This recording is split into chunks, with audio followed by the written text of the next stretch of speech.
People are going to look back on the January Sixers, who everyone loves to forget about. Everyone loves to act like they don't exist, but they're going to look back on them and they're going to be mad at themselves. Oh, wait, that was the blueprint. That's what they were going to do to me. And they don't see it coming. My question is, Mike, why don't more people see what's happening? Is it because it's so horrible and they're just doing that human nature thing where they just deny its existence? Like, I know we're going to have angry emails after this. You will, and I will. You guys are stupid. It's going to be Trump in the White House again. Like, I know I'm going to have that. I know I'm going to have it. And I just feel bad for that person now. I'm not mad. I feel bad for them. They don't understand the kind of country they live in. Well, a lot of people haven't looked at what happened in Mao's time and happened in the Bolsheviks' time. And then remember, the problem is, and I don't want this clipped out of context, obviously, is everybody thinks the only thing that happened in World War II was the Holocaust, right? That was the only thing that happened in World War II. So everybody's understanding of history is fascism, Holocaust. That's all that World War II was about. And they don't have any kind of understanding of the Soviet Union and who we were allied with. Right? The people that we were allied with in the Soviet Union. They don't know anything about Mao and the Cultural Revolution, how many people died. We're not talking about the Cambodian genocide. We're not talking about the Rwandan genocide and the dehumanizing language that was used.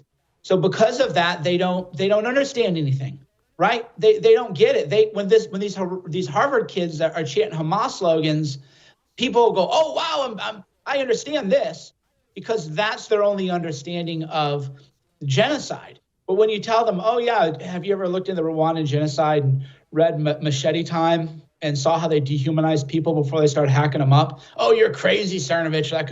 That could never happen here. Okay, so we remember last time leading up to 2020, they ramped everybody up into a frenzy after St. George Floyd died and commies were burning down American cities.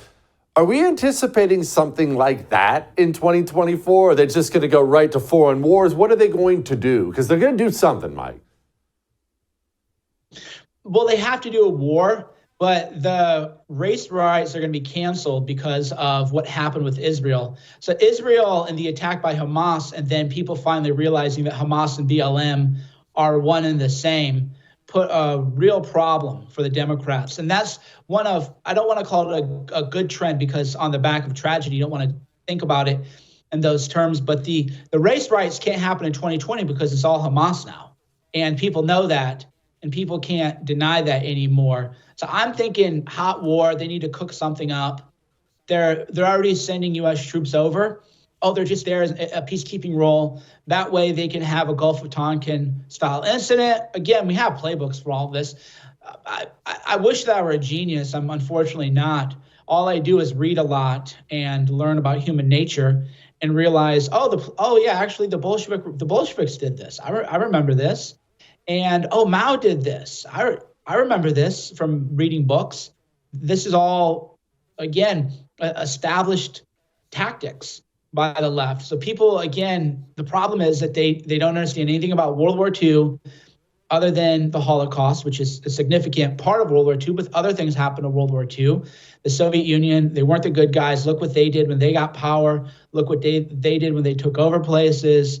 Come on, people, wake up. But they don't. They're going to just watch another Hollywood movie about anything other than some of the real evil that happened in World War II and perpetuated by the Soviets, and how we enabled that both before and after the attacks, right? People, again, live in delusion of that, or how many people were actual spies for the communists in the World War II negotiations and were part of the treaties that were being discussed and the Lend-Lease programs.